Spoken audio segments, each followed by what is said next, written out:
imagining the fifth dimension. We keep returning to this idea. Every time we add a spatial dimension, we need to find a way to think about how the new dimension is at right angles to the ones that have come before. Another word for this concept is that each new dimension is orthogonal to the previous ones. Last entry we looked at how it makes the most sense to say that the fourth dimension is space-time, a dimension which enfolds length, width, depth, and duration, and to accept that the fourth dimension is spatial. Yes, as creatures who get their energy from chemical processes that obey the thermodynamic laws of entropy, we appear to be moving in only one direction within that dimension, a direction which we call time. But the evidence is strong that the opposite direction, anti-time, is just as valid and just as real. And having two opposing directions is one of the basic attributes added by any additional spatial dimension. So what's at right angles to space-time?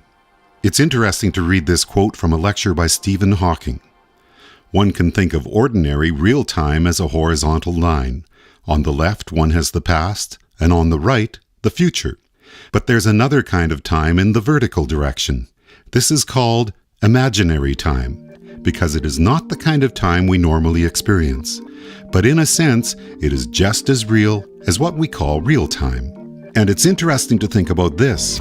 One of the central ideas to this project's approach to visualizing the extra dimensions is Everett's many worlds interpretation of quantum mechanics, which explains how every possible outcome for our universe is equally real, but as observers we can only see one of those universes at a time.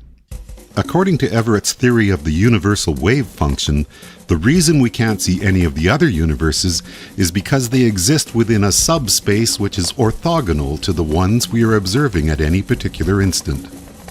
But even though Hawking has talked about another kind of time which is at right angles to our space-time, and Everett has talked about the other parallel universes being orthogonal or at right angles to the version of the universe any one of us is observing right now, neither of them have said that these additional realms are in the fifth dimension. Why is that?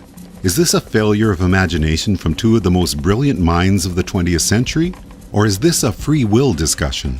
This is where my project's line branch fold concept for imagining dimensions becomes particularly useful. The fifth dimension, by virtue of being at right angles to all of the dimensions that have come before, gives us a way to get to those other connections of the quantum world and Everett's many worlds that might seem unimaginable from the viewpoint of someone who believes there's nothing more than 4D space-time.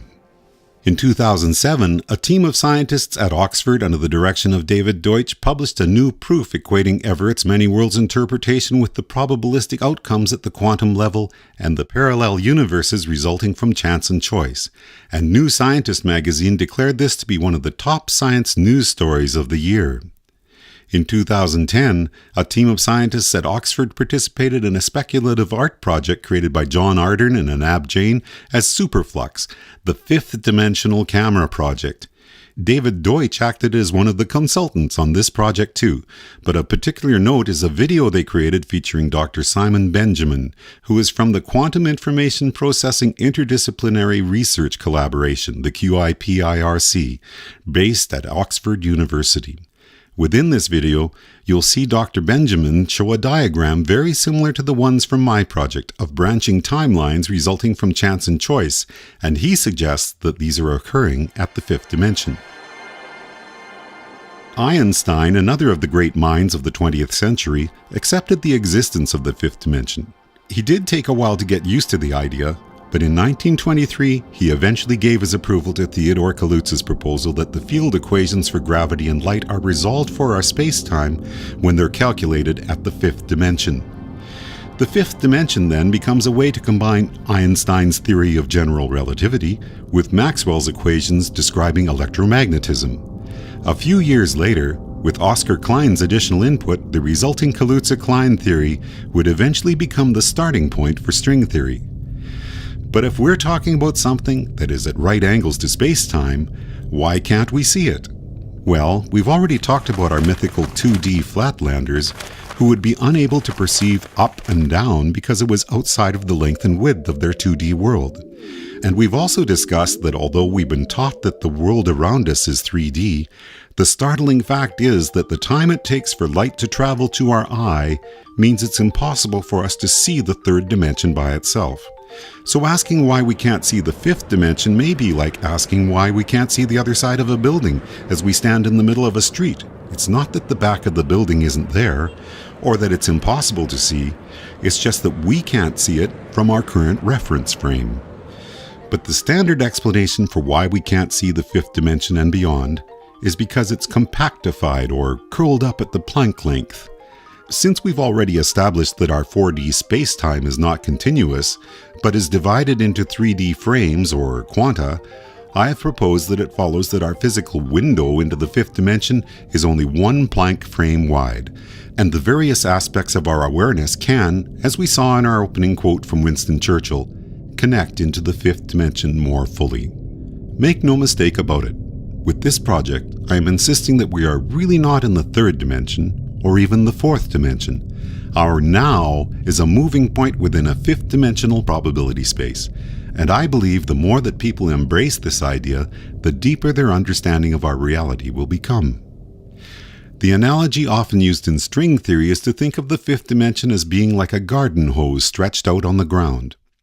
From a distance, the hose looks like a line, but up close we can see that the walls of the hose are curled up on themselves, so that if an ant were to walk inside that hose, it could go from one end to the other, the straight line of the fourth dimension, but be moving in a second dimension as well as the first.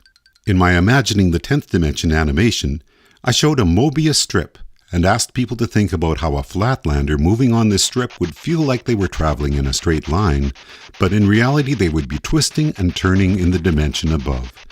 This is useful as a way to think about the fifth dimension, but the garden hose analogy adds one further wrinkle. What if a fly were to enter our hose? Unlike the ant, the fly would be able to travel not just in a second dimension, but a third.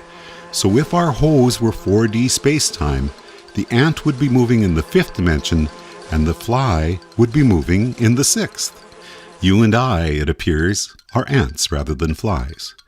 But next entry we'll talk about how that's a good thing, as we move on to imagining the sixth dimension. Before we finish though, I want to mention one final thing. I was thrilled to read recently that well-known physicists Leonard Susskind and Raphael Bousso have published a proof equating the branching probabilistic outcomes of Everett's many worlds with the string theory multiverse. I'd like to give you a link to Sean Carroll's blog entry about the new proof, and also here's a link that was published at archive.org. And while we're looking at links, here's a Discovery Channel blog entry about a new theory analyzing black holes from the perspective of the compactified fifth dimension we've been talking about in today's entry.